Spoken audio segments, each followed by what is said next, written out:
Hindi pa rin maibabalik agad-agad sa Pilipinas si dating Congressman Zaldico kahit nakadetain siya sa Czech Republic ayon sa ilang international law experts.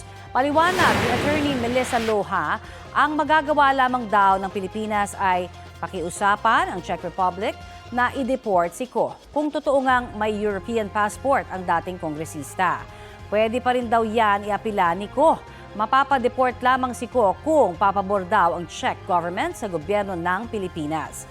Sabi ng isa pang international law expert na si Attorney Rodel Taton, posible rin ang extradition dahil maayos naman daw ang ugnayan ng Pilipinas at Czech Republic.